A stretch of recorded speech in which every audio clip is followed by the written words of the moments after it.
ठीक है, बंगालों में आप रुक जाइए पलक आप भी रुक जाइए, अनिरुद्ध आप भी रुक जाइए, वत्स साहब आप भी रुक जाइए। अब देखिए बंगालों में रुझानों में बीजेपी बहुमत के पार है। मैं एक बार फिर से कहूं, ये ऑथेंटिक आंकड़े हैं, ये इलेक्शन कमीशन के आंकड़े हैं, और इलेक्शन कमीशन जो आंकड़े अपलोड कर रहा है वही आंकड़े हम दिखा रहे हैं। हम कोई पतंगबाजी या आंकड़ों को बढ़ाकर नहीं दिखा रहे हैं जैसा जनरली बाकी लोग करते हैं। तो मैं आपको ये बता दूं कि पश्चिम बंगाल के अंदर 232 सीटों का रुझान आ गया है 293 में से, और टीएमसी के खाते में 83 जा रही है, बीजेपी के खाते में 146 जाती हुई दिखाई दे रही हैं, और अन्य के खाते में 2 सीटें जाती हुई दिखाई दे रही हैं। तो सीपीआई-एम और कांग्रेस को कोई बहुत बड़ा फायदा पश्चिम बंगाल में होता हुआ नहीं नजर आया है। बंगाल के रुझानों में बीजेपी की सरकार है। ये आप देखिए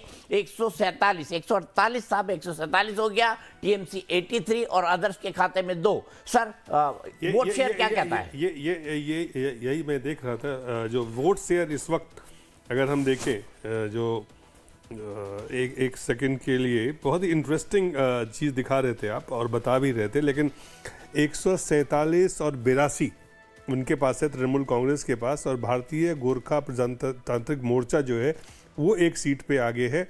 साथ ही जो उनका एक आम जनता उन्नयन पार्टी, ये वो है हुमायूं कबीर, ये एक सीट पे आगे है। कम्युनिस्ट पार्टी मार्क्सिस्ट एक सीट पे आगे है।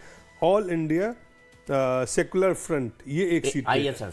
जी, तो ये 233 सीटों का कुल अभी जो है आंकड़े हैं, और मेरे ख्याल से 3 से 4 राउंड पे हम लोग अभी होंगे। और यहाँ पे जैसे जैसे समय आगे बढ़ेगा वैसे वैसे फासले कम होने के जो आसार है वो कम होते जाएंगे, वो बहुत ज़्यादा आपको नहीं मिलेगा।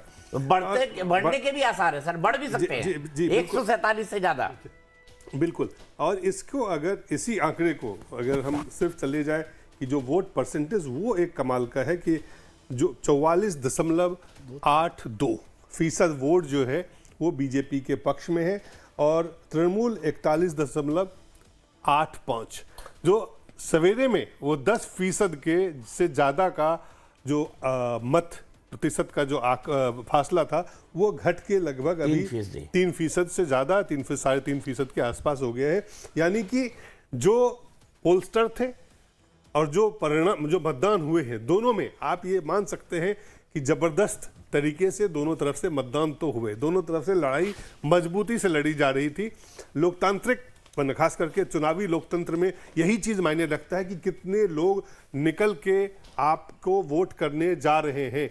93% ऐतिहासिक मतदान, इट्स अ हिस्टोरिक पोल, और उसका नतीजा आपको जो दिख भी रहा है, मैं इसे कह रहा हूं चाहे ममता बनर्जी हार भी जाए, it's a historic fight and it's a historic win for BJP. मैंने बीजेपी के फाउंडर श्यामा प्रसाद मुखर्जी को पहली बार उनके आत्मा को शांति मिली होगी कि वो जिस पार्टी को उन्होंने स्थापना की थी, आज इतने सालों के बाद उनको ये मौका बंगाल के लोगों ने दिया है कि आप एक बार बंगाल को ठीक करें। तो ये एक अपने आप में महत्वपूर्ण ऐतिहासिक चुनाव परिणाम की तरफ हम लीड कर रहे हैं। 152 नियरली बहुमत के जो आंकड़े हैं उससे सीधे 148 का बहुमत का 100 जी। तो अब बीजेपी इससे, मुझे नहीं लगता है कि ये पीछे रिवर्स होने वाली स्थिति नहीं है।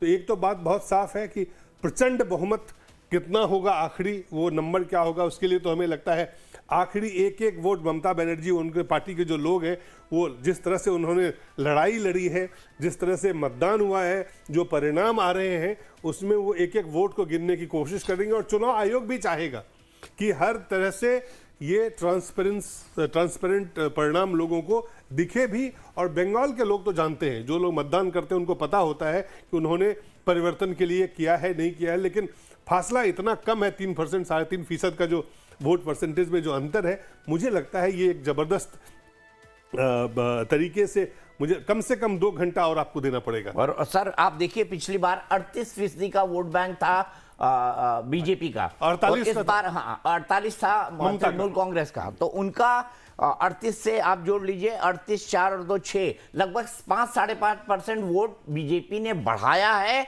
और लगभग 7% वोट टीएमसी का घटा है। तो ये कितनी बड़ी बात है, ये भी एक बहुत महत्वपूर्ण इंडिकेटर है। लेकिन इस बीच बड़ी खबर ये आ रही है कि प्रधानमंत्री नरेंद्र मोदी हर बार की तरह इस बार भी जीत पर बातचीत करने के लिए भारतीय जनता पार्टी के मुख्यालय पहुंचेंगे। शाम को वो पहुंचेंगे 7 बजे के बाद, ये खबर आ रही है। जीत के बाद वो कार्यकर्ताओं से मिलते हैं,